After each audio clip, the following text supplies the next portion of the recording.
Dear students, today we will start a new lesson, that is Aurangzeb.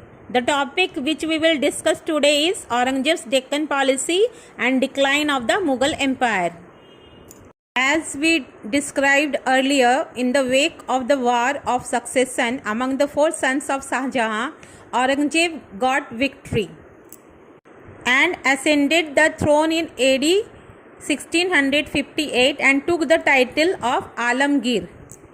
Alamgir means ruler of the world. The political history of Mughal under Aurangzeb is divided into two stages between 1658 and 1681. Aurangzeb remained in northern India, and during the last 25 years of his rule, that is from 1681 to 1707, he remained busy in the Deccan. Revolts during Aurangzeb's reign. Aurangzeb had to face troubles and revolts throughout his life.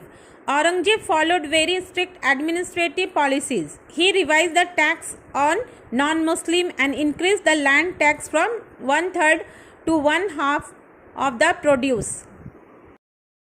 No mercy was shown to farmers even during floods and drought.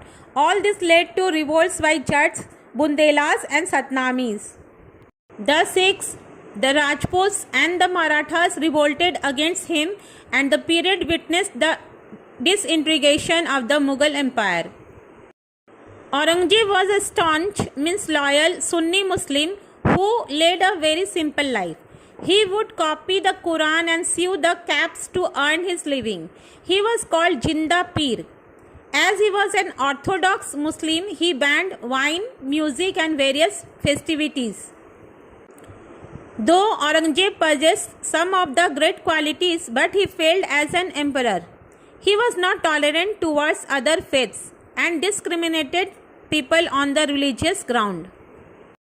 He reintroduced jizya, which led to discontentment among people. The Jagirdari crisis added fuel to the fire. Aurangzeb's relation with Sikh. The ninth Guru of Sikh, Guru Tegh Bahadur, criticized the religious policy of Aurangzeb. He was arrested and brought to Delhi, where he was martyred in Chandni Chowk. Relations between the Sikhs and the Muslims were already strained because of Guru Arjan Dev's execution at the hand of the Jahangir for helping his rebel son. From then onwards, the Sikhs had become the enemies of the Mughals. Guru Gobind Singh, the 10th Guru and the son of Guru Tegh Bahadur, continued the policy of his father. He organized the Khalsa. Open wars started between the Sikh and the Mughals. Aurangzeb and his successors had to face continued trouble from the Sikhs. After Aurangzeb's death, his successors failed to check the rising power of the Sikh. The Sikh gradually emerged as a political power. War with Rajputs. The Rajputs were not well treated by Aurangzeb. Raja Jai Singh and Raja Jaswant Singh were kept away from the court at Delhi. Raja Jai Singh was a loyal general, but he was suspected and insulted after the escape of Shivaji. When Raja Jaswant Singh died in AD 1678, his minor son Ajit Singh was detained at Delhi and his state Marwar was annexed to the Mughal Empire. Durga Das Rathore, a brave Rajput, rescued Ajit Singh. The Rajputs of Marwar, Mewar and some other states joined hands to fight against Aurangzeb.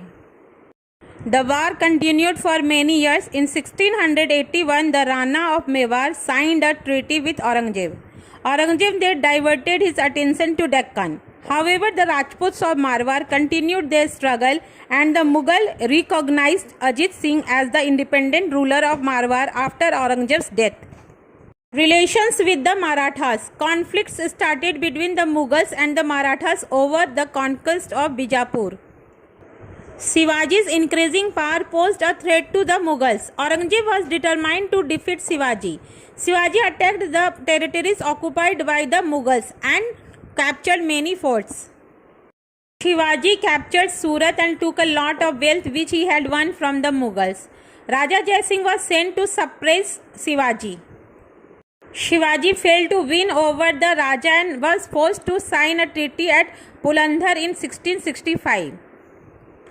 According to the terms of the treaty, he surrendered a large number of forts to the Mughals.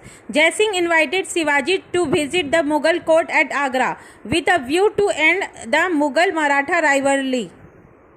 But the visit to Agra proved to be a disaster. Shivaji was insulted and also arrested, but he escaped.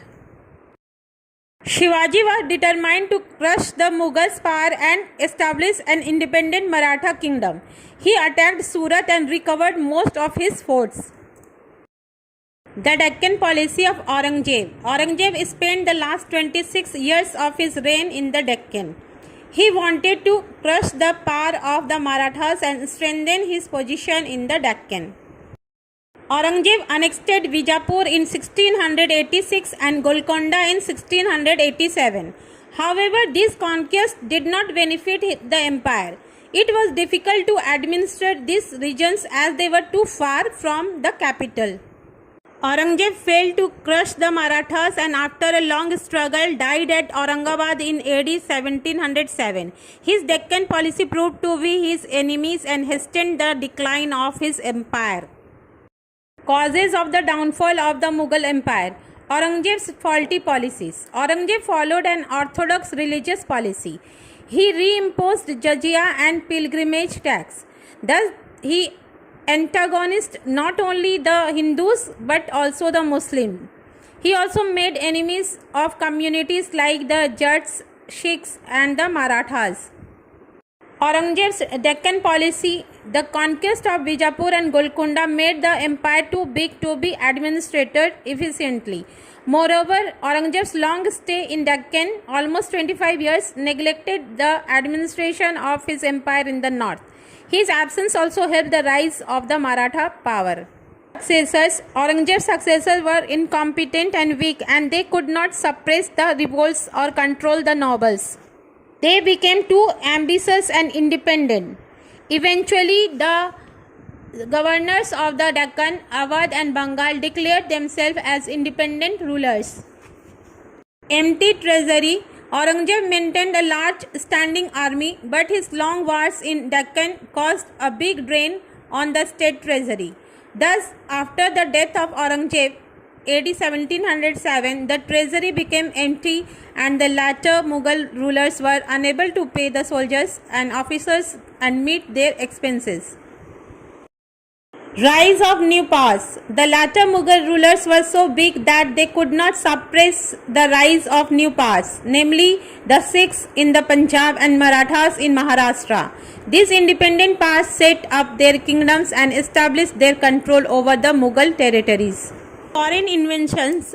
The invention of Nadir Shah 1739 and Ahmad Shah Abdali 1747 to 67 shook the very foundation of the Mughal Empire. Nadir Shah's army looted the city of Delhi and took away a lot of wealth. The famous peacock throne of Shah Jahan and the Kohinoor diamond were taken to Iran. Ahmad Shah Abdali invaded India several times between 1747 and 1767. He gave a crushing defeat to the Marathas in 1761 in the Third Battle of Panipat. The Marathas could not regain their past power ever again. A little later, the English East India Company stepped in and replaced the Mughal power. Now you do question answer which is given in the video.